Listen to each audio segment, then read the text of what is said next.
ለጦርነት ለድሮን መግዣ ሀብት ገንዘብ ካለህ ኦኬ ለተለያዩ የቅንጦት የሚመስሉ ከረጅም ጊዜ አኳያ ጥቅም ሊኖራቸው ይችላል የመዝናኛ የሪዞርት እና የሚታዩ የሚብለጨለጩ ስራዎች የተሰሩ ነው ከተሞች ላይ አይደል አሁን ወደ ገጠር ኮሪደር ተብሎ ገጠርም ላይ ደግሞ ሄዶ ሌላ ኢንቨስትመንት የሚጠይቅ ነገር አለ ጥሩ ነው መሰራቱ ለሐኪሞች ደሞዝ የምንጨምርበት ሀገሪቱ ኢኮኖሚ አቅም የላትም የሚል ምላሽ አጭር ምላሽ ነው የሰጡት እኔም የደሞዝ ጥያቄ አለኝ የሚል ከራሳቸው አንዳንድ ጊዜ የማይያያዝ ነገርን ለማያያዝ የሚደረግ ጥረት ከሳቸው ሲሰማ ትሰማለህ ከዚህ በፊትም እንደዚሁ ሰብስበው ሐኪሞችን ባወያዩ ጊዜ የኔም ሙያ እንዲህ ነው እንዲህ እናደርግ እንችላለን እናንተ ብቻ ይምሰላችሁ ምናምን የሚል ነገሩን በአዎንታዊ መልኩ እንዲያዩ ከማድረግ ይልቅ ራሳቸውን የሚያነጻጽር ነገር አለ የእሳቸው ደሞዝ ተጨመረ አልተጨመረ ምንድነው የሚጠቅመው ምንድነው ለምንድነው የሚያውሉት ሐኪሞች ወይም ሌሎች መንግስት ሰራተኞች እኮ ደሞዛችን ወይ የተወሰነ ጥቅማትን ጨመርልን ሲሉ በእለት ከእለት ህይወታቸው ላይ ትርጉም ስላለው ቤት ኪራይ ይከፍሉበታል ምግብ እህል ይሸምቱበታል የትራንስፖርት ያውሉታል የጤና ችግር እክል ሲገጥማቸው ይታከሙበታል ለዛ አልበቃቸው ስላለ ነው ጠቅላይ ሚኒስትሩ ለምን ያውሉታል ደሞዛቸው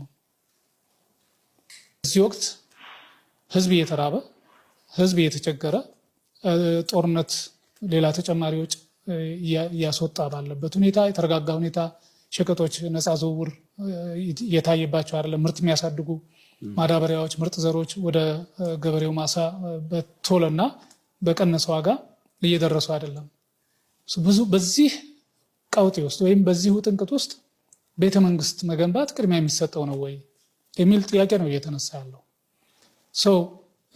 አንዳንዶቹ እንደሚሉት እነዚህን የመዝናኛ ቦታዎች ሽጦ ለሐኪሞች ደሞዝ ይጨምር የሚል በጣም የዋህ የሆነ ወይም ነይቭ የሆነ መፍትሄ ሐሳብ ብዙ ትርጉም የሚወስድ አይደለም ቤተ መንግስቱን ሽጦ ደሞዝ ይጨመር የሚል በጣም የዋሆች ብቻ ሳይሆን የጅሎች ሐሳብ እንትን የለም እንደሱ በሱ መልክ መመዘን አንችልም ምክንያቱም ይሄ ሪዞርቱ ተሽጦ የሚከፈለው ደሞዝ ዘላለም አይሆንም ማለት ሲያልቅ ምንድነው የሚሆነው ቤተ መንግስቱ ተሽጦ አንደኛ ማን ነው የሚገዛው ቤተ መንግስት የሚገዛ ሰው አለ ወይ እነዚህን ሪዞርቶች አሁን እንደተባለው ልሽጥስ ቢባል ሄዶ የሚገዛቸው አለ ወይ ምክንያቱም የተረጋጋ ሁኔታ በሌለበት ሊያተርፍ ነው አይደል የሚገዛው ሰው እንዲህ አይነቱ ዝም ብሎ ተራ ከጥላቻ የሚመጣ ወይም መንግስት የሚሰራውን በማጥላላት ላይ የተመሰረቱ ሰዎች የሚያቀርቡት የመፍትሄ ሐሳብ ተገቢ ነው ባንልም ግን ከዛ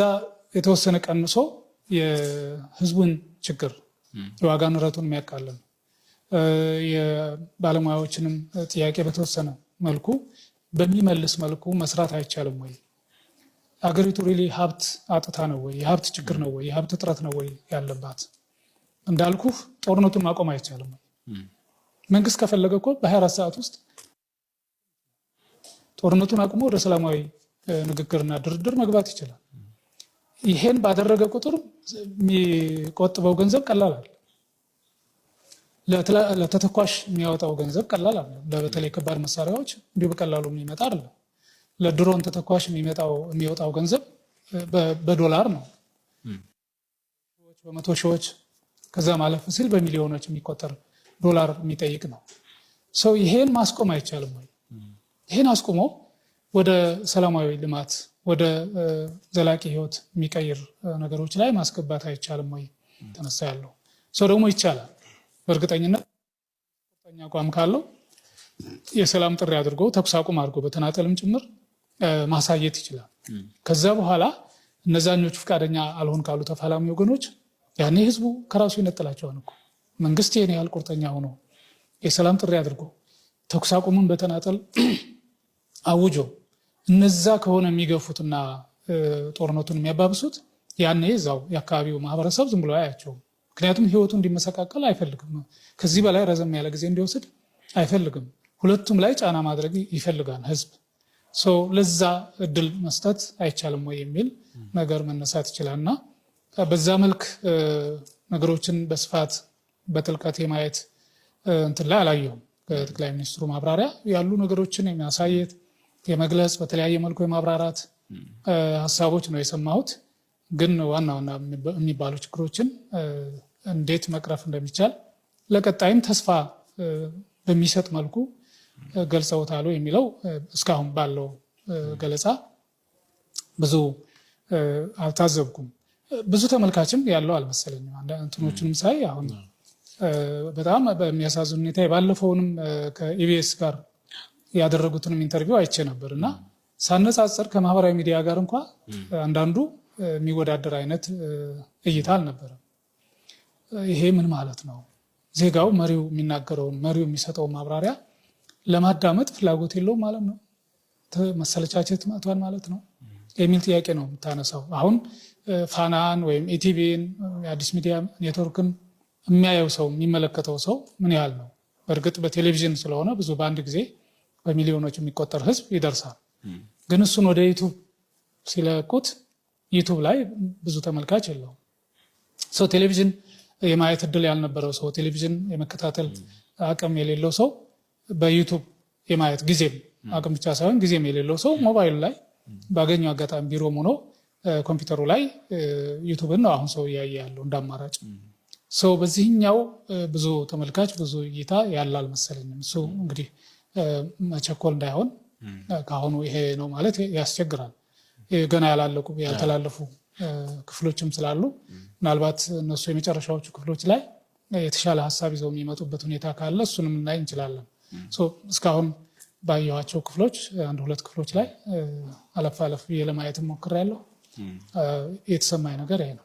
ምናልባት የሐኪሞች የጥቅማ ጥቅም፣ የደሞዝ፣ የስራ ምቹ ሁኔታ ይፈጠርልን የመሳሰሉት በርካታ ጥያቄዎች ይዘው ቀርበው ምላሽ በጊዜው ባለማግኘታቸው ወይም በተገቢ መንገድ ትሪት ባለመደረጋቸው ስራ እስከማቆም የደረሱበት ሁኔታ እንዳለ ያው በተለያየ መልኩ መገናኛ ብዙሃን እየዘገቡት ነው።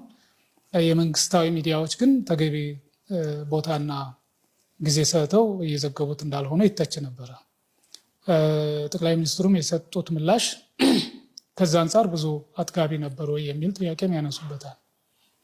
ምን ማለት ነው? ለሐኪሞች ደሞዝ የምንጨምርበት ሀገሪቱ የኢኮኖሚ አቅም የላትም የሚል ምላሽ፣ አጭር ምላሽ ነው የሰጡት።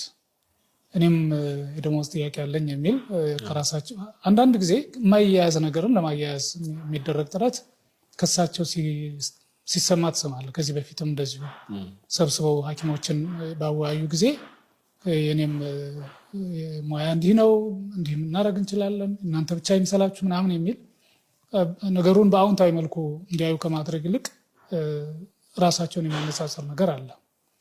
የእሳቸው ደሞዝ ተጨመረ አልተጨመረ ምንድን ነው የሚጠቅመው? ለምንድን ነው እሱ የሚያውሉት? ሐኪሞች ወይም ሌሎች የመንግስት ሰራተኞች እኮ ደሞዛችን ወይ የተወሰነ ጥቅማ ጥቅም ይጨመርልን ሲሉ በዕለት ከዕለት ህይወታቸው ላይ ትርጉም ስላለው ቤት ኪራይ ይከፍሉበታል፣ ምግብ እህል ይሸምቱበታል፣ የትራንስፖርት ያውሉታል፣ የጤና ችግር እክል ሲገጥማቸው ይታከሙበታል። ለዛ አልበቃቸው ስላለ ነው።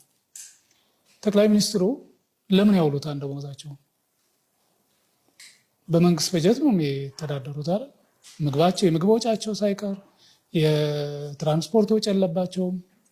ሁሉም ነገር በመንግስት የሚሸፈንበት የልብስ ሌላው ቀርቶ የአልባሳት እና የመሳሰሉት ነገሮች በግላቸው የሚገዙት አይደለም። በመንግስት ውስጥ እየኖሩ በመንግስት ተሽከርካሪ እየተጠቀሙ የጤና እክል ቢገጥማቸው በመንግስት ወጪ እየታከሙ ለምን ሊያውሉት ነው አሁን ደሞዝ እኔም ጭማሪ እፈልጋለሁ የሚሉት የሚል ጥያቄ ያስነሳል። ለምን ራሳቸውን ትዝብት ውስጥ እንደሚከቱም አይገባኝም። ሰው ከሌላው ጋር እኩል ራሳቸውን እያነጻጸሩ መሄድ ተገቢ አይመስለኝም። በሁለት መልኩ፣ አንደኛው ቅድም እንዳልኩ ደሞዛቸው ለምንም ወጪ አይውልም። ሰው ቢጨመርም ባይጨመርም ዝም ብሎ የሚቀመጥ ነው። ምናልባት ከቻሉ እና በጎ ፈቃድ ላይ የሚያተኩሩ ከሆነ ለተቸገሩ ወገኖች ሊሰጡ ይችሉ ይሆናል። እሱ ቢጨመርም ባይጨመርም መስጠታቸውን የሚያስቆማቸው ነገር የለም። ሁለተኛ እሳቸው ቁርጠኛ ሆነው ኃላፊነት ወስደው ነው ወደዚህ ቦታ የመጡት። ማንም አስገድዷቸው አይደለም፣ ወይ በትምህርት ያገኙት አይደለም፣ ወይም በአጋጣሚ እንትን ያሉት አይደለም። አስበውበት መስዋዕትነት ለመክፈል የገቡበት ቦታ ነው። ኦኬ የተራ የጥቅማ ጥቅም ጉዳይ ብቻ ሳይሆን የህይወት መስዋዕትነትም የሚያስከፍል ኃላፊነት ነው። ሙሉ ጊዜን፣ ሙሉ ሀሳብህን፣ ሙሉ ሁኔታን እዛ ላይ መዋል የሚፈልግ ነው። ሰው አገር የማሳደግ አገር የመምራት ህዝብን የማስተባበር ጉዳይ ነው። ሰው በደሞዝ የሚለካ አይደለም። ለሳቸው 100 ሺህ ቢከፈል 1 ሚሊዮን ቢከፈል ብዙ ዋጋ አለው ብዬ አላምንም። ሰው በገንዘብ ከሚተመነው በላይ መስዋዕትነትን የሚጠይቅ ኃላፊነትን የሚጠይቅ ቦታ ነው። ስለዚህ ለምንድን ነው ከዛ ጋር የሚያነጻጽሩት?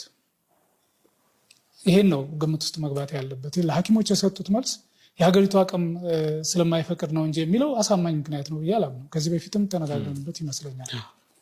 ለጦርነት ለድሮን መግዣ ሀብት ገንዘብ ካለህ ኦኬ ለተለያዩ የቅንጦት የሚመስሉ ከረጅም ጊዜ አኳያ ጥቅም ሊኖራቸው ይችላል። የመዝናኛ የሪዞርት እና የሚታዩ የሚብለጨለጩ ስራዎች የተሰሩ ነው ከተሞች ላይ አይደል?